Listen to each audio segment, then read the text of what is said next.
Hello दोस्तों, आप सभी का स्वागत है आपके अपने YouTube channel education class Jamui पर। तो दोस्तों, आज क्लास 10th का संस्कृत वीवीआई ऑब्जेक्टिव देखेंगे, जो बिहार बोर्ड मैट्रिक परीक्षा 2026 में 100% ये प्रश्न पूछा जाएगा 19 फरवरी को। और ये वायरल ऑब्जेक्टिव है और प्रथम पाली और द्वितीय पाली दोनों में 100% ये प्रश्न पूछा जाएगा और ये पार्ट नंबर 1 है।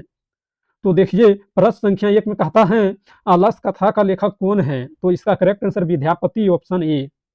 और प्रश्न संख्या 2 में कहता है आलस कथा में किस दोष पर व्यंग किया गया है? तो इसका करेक्ट आंसर है आलस, ऑप्शन ए। और प्रश्न संख्या 3 में कहता है विद्यापति ने किस भाषा में रचना की है? तो इसका करेक्ट आंसर है संस्कृत, ऑप्शन सी। और प्रश्न संख्या 4 में कहता है विद्यापति कौन थे? तो इसका करेक्ट आंसर है मैथिली कवि, संस्कृत कवि, अबहट कवि, उपरोक्त सभी। इसका करेक्ट आंसर है ऑप्शन डी। और प्रश्न संख्या 5 में कहता है पुरुष परीक्षा में कौन से विषयों पर चर्चा की गई है? तो इसका करेक्ट आंसर है धर्म, अर्थ, काम, उपरोक्त सभी। इसका करेक्ट आंसर है ऑप्शन डी। और प्रश्न संख्या 6 में कहता है आलस के निवारण की प्रेरणा किस पार्टी से मिलती है? तो इसका करेक्ट आंसर आलस का था, ऑप्शन ए। और प्रश्न संख्या 7 में कहता है आलसी व्यक्ति का क्या स्वभाव होता है? तो इसका करेक्ट आंसर है सुस्त, ऑप्शन सी। और प्रश्न संख्या 8 में कहता है आलस कथा का मुख्य संदेश क्या है? तो इसका करेक्ट आंसर आलस का निवारण, ऑप्शन सी। और प्रश्न संख्या 9 में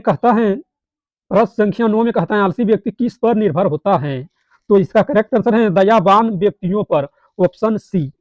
और प्रश्न संख्या 10 में कहता है मंत्री वीरेश्वर का स्वभाव कैसा था? तो इसका करेक्ट आंसर दयालु, ऑप्शन बी। और प्रश्न संख्या 11 में कहता है अलसशाला में किनके लिए अन्न वस्त्र दिए जाते थे? तो इसका करेक्ट आंसर आलसियों के लिए, ऑप्शन बी।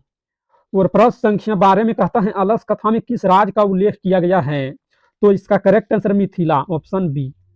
और प्रश्न संख्या 13 में कहता है आलसी व्यक्ति क्या सहन कर लेता है? तो इसका करेक्ट आंसर है भूख, ऑप्शन बी, ऑप्शन ए। और प्रश्न संख्या 14 में कहता है अलस कथा किस ग्रंथ से संकलित है? तो इसका करेक्ट आंसर है पुरुष परीक्षा, ऑप्शन बी। और प्रश्न संख्या 15 में कहता है आलसी व्यक्ति किससे बचने का बहाना ढूंढता है? तो इसका करेक्ट आंसर है काम से, ऑप्शन सी। और प्रश्न संख्या 16 में कहता है विद्यापति की रचनाओं में कौन कौन सी भाषाएं शामिल है? तो इसका करेक्ट आंसर है मैथिली, अबहट, संस्कृत, ऑप्शन बी। और प्रश्न संख्या 17 में कहता है आलसियों को देखकर धूर्त लोग क्या करते थे? तो इसका करेक्ट आंसर है बनावटी आलस दिखाते थे, ऑप्शन बी।